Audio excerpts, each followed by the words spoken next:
Muito bem, nós estamos começando mais um HDL Podcast. Eu tenho o prazer de estar aqui com você e gratidão por você estar comigo.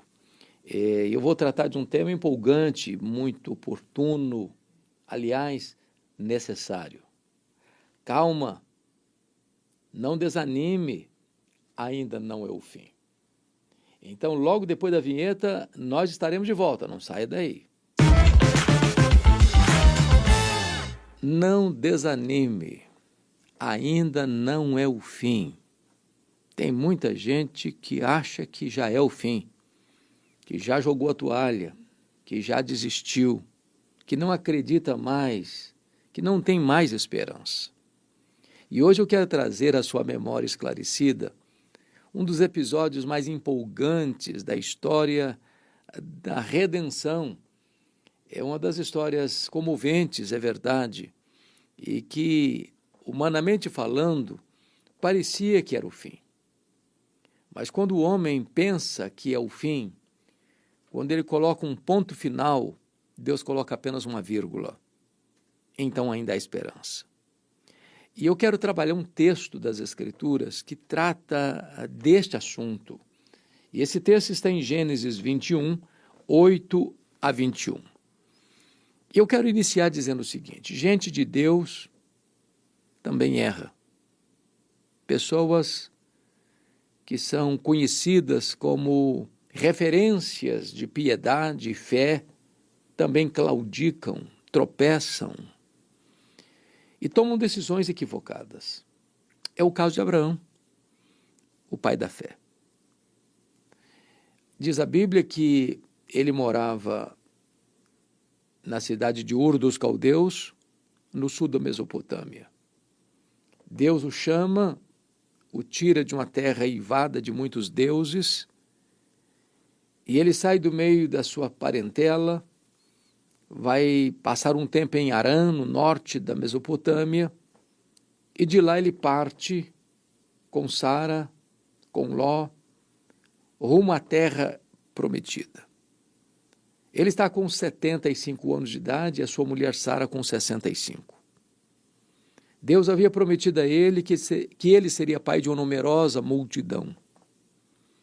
Porém, 11 anos depois, quando ele está com 86 anos, Sara não acredita mais que a promessa vai se cumprir. Mas antes disso, num tempo de crise e de fome, Abraão desce ao Egito com Sara, sua mulher. Ela era uma mulher muito bonita. Para poupar a sua pele, para livrar-se de uma suposta situação de perigo, ele mente no Egito, afirmando que Sara é sua irmã, negando o mais sacrossanto de todos os relacionamentos, o relacionamento conjugal. E, não obstante ela ter sido, de fato, meia-irmã dele, porque ambos tinham o mesmo pai, mas o que era mais significativo e pontual a ser dito é que ela era sua mulher. E ele afirma que ela é sua irmã para que ele não seja morto por causa dela. Acabou que Sara foi parar no harém de Faraó. Não fora a intervenção de Deus, e Sara teria engrossado as fileiras das muitas mulheres de Faraó. Em virtude desta relação, Abraão recebeu muitos presentes, muitas riquezas, muitos prestígios. E quando o Faraó descobre, por intervenção divina, essa trama, repreende o Abraão, mas o despede. E dentre as muitas coisas que Abraão levou do Egito, a sua mulher Sara leva uma serva, Agar. Pois bem, quando Abraão estava com 86 anos de idade, a Sara disse para ele: Abraão, eu acho que Deus não vai cumprir aquela promessa não, então vamos fazer uma coisa? Faz o seguinte, coabita com a minha serva Agar, suscita daí um descendente, e ele será o herdeiro, ele vai ser o instrumento que Deus vai cumprir a promessa dele. O Abraão não confronta Sara, Abraão não orienta Sara a permanecer crendo que Deus era poderoso para cumprir sua promessa. Ao contrário, ele cede à sugestão dele, contrata uma barriga de aluguel, coabita com a serva Agar e ela concebeu. Logo que ela ficou grávida, ela passou a desprezar a Sara, sua patroa. E Sara não titubeou, mandou a serva embora. E Agar, grávida, precisa perambular pelo deserto, inóspito, rumo ao Egito. Quando ela estava prestes a chegar no Egito, o anjo do Senhor aparece para ela e diz: volta lá. Humilha-se diante de Sara. Você não fez bem?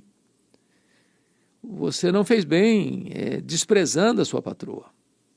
E então Agar voltou. Mas sabe quando os problemas são resolvidos superficialmente? Quando as tensões ainda estão debaixo do tapete? Quando aos olhos humanos parece que está tudo bem, mas lá nos bastidores a coisa ainda não foi resolvida? Então, o Ismael nasceu, passaram-se muitos anos. Agora Abraão está com 99 anos, 13 anos depois. O Senhor apareceu para ele e disse: olha, Abraão, vou cumprir minha palavra. O descendente, mediante quem eu vou trazer o Messias, não vai ser por meio de Ismael, vai ser por meio do seu filho, gerado de Sara, que vai se chamar Isaque. Então, quando Abraão está com 100 anos de idade, Sara com 90 anos de idade, nasceu Isaque, o filho da promessa. E agora é que começa o nosso texto. Quando Isaque foi desmamado, embora a Bíblia não diga com que idade, mas se cogita pela cultura da época que a criança era desmamada com 3 anos, Abraão deu um grande banquete. Eu acho isso muito estranho e inusitado para a nossa cultura, porque eu nunca fui numa festa onde se promove a festa porque um bebê foi desmamado. Mas Abraão era um homem muito rico, deu um grande banquete. Vale destacar que o Ismael era, portanto, 13 anos mais velho do que o Isaque. Se o Isaque estava com 3, o Ismael tinha 16 para 17 anos. E no meio da festa, no meio da celebração, dos convidados, daquela alegria imensa de ter nascido o filho da promessa, o herdeiro da promessa, Sara flagra o Ismael caçoando do Isaque. Ela ficou absolutamente transtornada com isso. Chega para Abraão, como se ele fosse o causador de todo o problema, despede essa escrava, porque o filho dessa escrava não será herdeiro com Isaque, meu filho. O que é curioso é que Deus disse para Abraão: Abraão, atende tudo quanto Sara falar com você.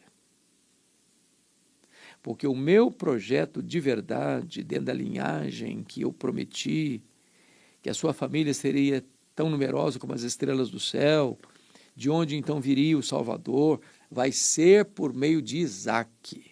Porém, por amor a você, eu vou fazer de Ismael um grande povo, uma grande nação. Então, algumas coisas aqui começam a aparecer como lições para nós. A primeira delas é que os nossos erros, os nossos destemperos, os nossos equívocos, a nossa falta, às vezes, de compaixão, não podem anular os desígnios e os propósitos de Deus na história. Nem mesmo o fato de lá atrás Agar ter desprezado a sua patroa, nem mesmo o fato de um adolescente já consciente estar caçoando de uma criança, nem mesmo a franca, aberta fria hostilidade de Sara em mandar Agar e seu filho Ismael para o deserto, para a morte, pôde frustrar, interromper o grande projeto de Deus na vida do Ismael. Ele não estava sendo sentenciado à morte, ele estava indo para se constituir um grande povo, uma grande nação. Sara não estava empurrando Agar e Ismael para o abismo, ela estava empurrando Agar e Ismael para um grande projeto, projeto de Deus. E a primeira coisa que eu preciso dizer a você, Deus se recusa a não gostar daqueles a quem nós não gostamos. Deus não se envolve com os sentimentos que às vezes nutrimos no coração, porque Ele vê o futuro, Ele conhece o amanhã no seu eterno agora. E Ismael não estaria sendo empurrado para o abismo, para a morte, ele estaria sendo conduzido a um grande futuro, a constituir um grande povo, uma grande nação. A segunda coisa que eu gostaria de destacar no texto é que às vezes gente de Deus adota posturas que, embora estejam incluídos nos planos do Eterno, são eivadas de mesquinhez. Porque a fala de Sara com Abraão é mantida dentro de um clima de hostilidade total. Rejeita, essa palavra é muito forte. Rejeita é a linguagem da hostilidade. Rejeita é a linguagem do abraço que não é dado, do telefone que é desligado na cara. É de não considerar mais como pessoa humana quem um dia fez parte da minha vida. É jogar para fora, para o léu, para o abismo, alguém que um dia foi útil para mim. Rejeita. Agora veja você que ela trata a Agar e o Ismael como sujeitos indefinidos da história. Rejeita essa escrava, porque o filho dessa escrava não será herdeiro com Isaac, meu filho. Com isso, nessa hora, Sara não vê a Agar como uma pessoa humana, não vê o seu filho adolescente como um ser humano. Ela está riscando do mapa da sua vida essas pessoas, como um ser indefinido da história, como alguém que para ela não é ninguém. Mais ainda, rejeita essa escrava. A palavra escrava denota alguém que não tem vez, que não tem voz, que não tem direito, que não tem fala, que não tem herança, que só tem o direito de cumprir as ordens e ficar calado. É digno de nota que Agar, agora para Sara, não tem nome, nem seu filho. E essa é a linguagem máxima do desprezo. É possível que gente de Deus, num dado momento da vida, tenha postura semelhante. O que é curioso é que agora Abraão, com o coração pesado, porque o Ismael era seu filho, tem que despedir Agar e Ismael apenas com um bocado de pão e um odre de água para um deserto. E diz o texto que ela andou errante, porque deserto não tem estrada, deserto não tem destino, deserto é lugar de caminhar e perambular, e de fato rodar para lá e para cá sem direção. Botar um odre de água nas costas de Agar, um pedaço de pão, e despedi-la para o deserto do Negueb, ou do deserto de Berseba, é de fato algo da mais alta periculosidade. Veja você, esse deserto Berseba era um deserto perigoso, com areias escaldantes, com pedras pontiagudas, debaixo de um sol inclemente, de um calor sufocante. E Abraão está endereçando essa mulher e o seu filho para esse deserto de Berseba, na certeza de que ou Deus faz um milagre ou eles vão perecer. Agora, o que eu chamo a sua atenção, dentro do tema que demos, não desanime, ainda não é o fim, é que o texto nos mostra que Agar e Ismael saem para o deserto com uma provisão muito limitada, uma porção de pão e um odre de água, sem nenhuma perspectiva de sobrevivência. E chega uma hora em que os recursos acabam. A última gota d'água do odre é sorvida e os lábios continuam rachando, a sede continua implacável, o sol continua inclemente, as areias esbraseantes do deserto parecem sufocar.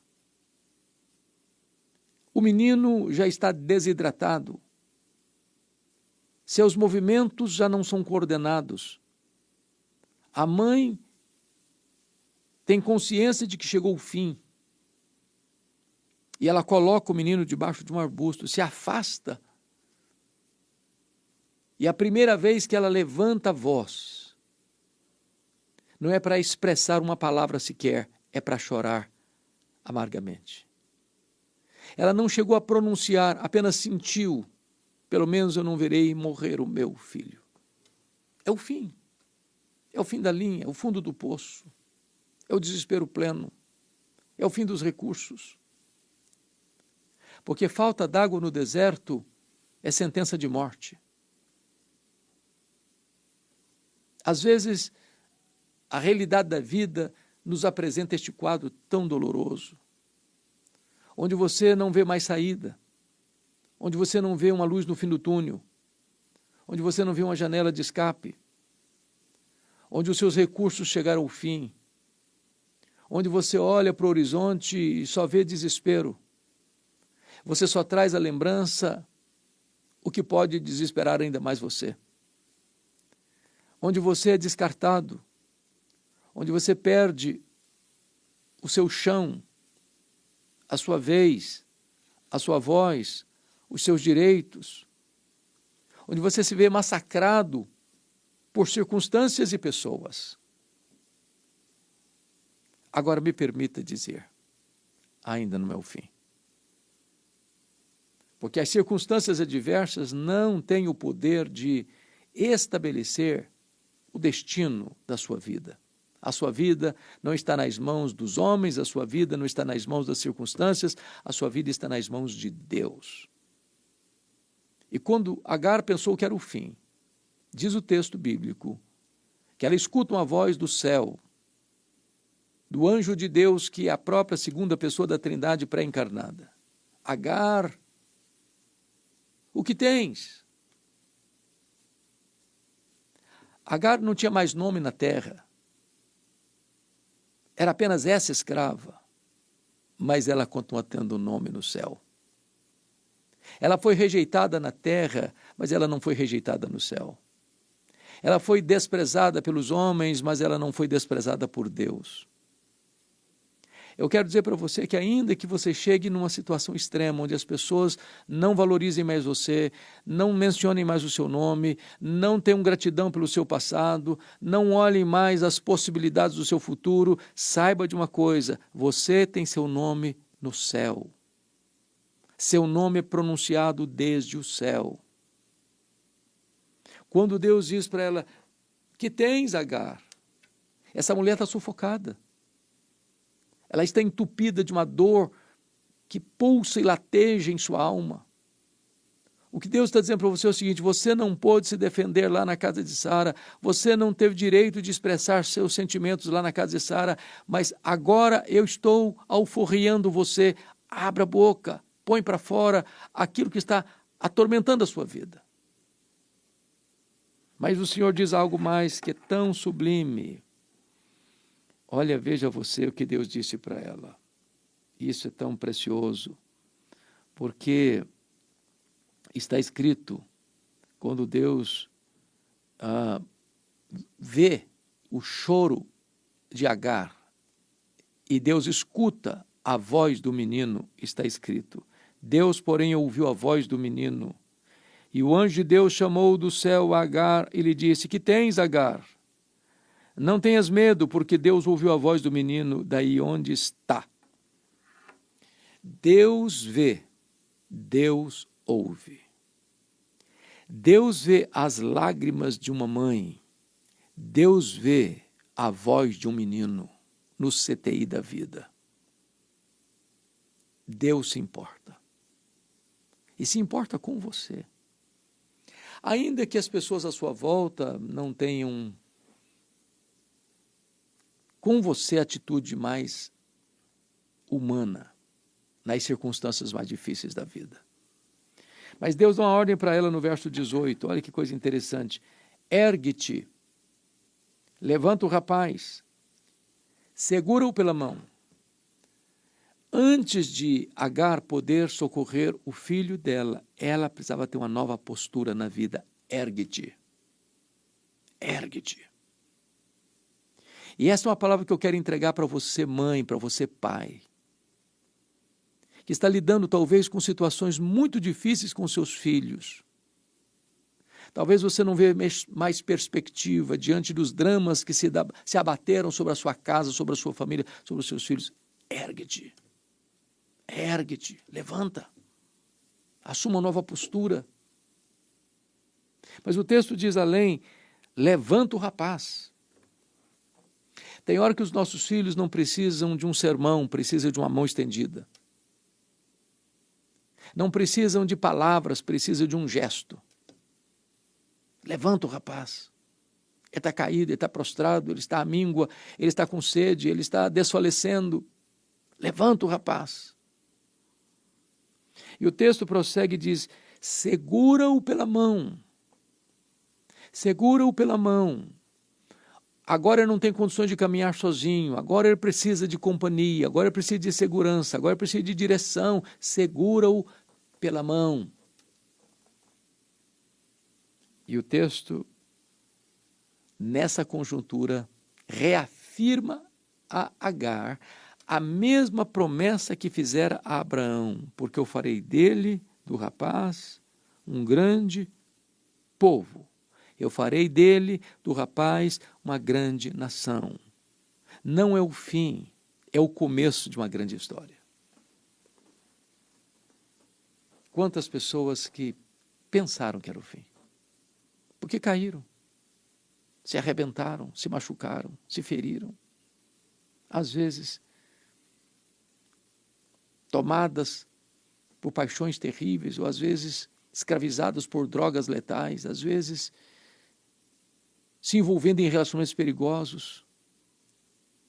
Eu quero dizer para você que os nossos fracassos não põem limitação no projeto de Deus. Que as nossas circunstâncias, por mais perigosas e terríveis que sejam, não podem anular o grande projeto de Deus na nossa vida. Farei dele um grande povo. Agora, notem mais. Não desanima, não é o fim.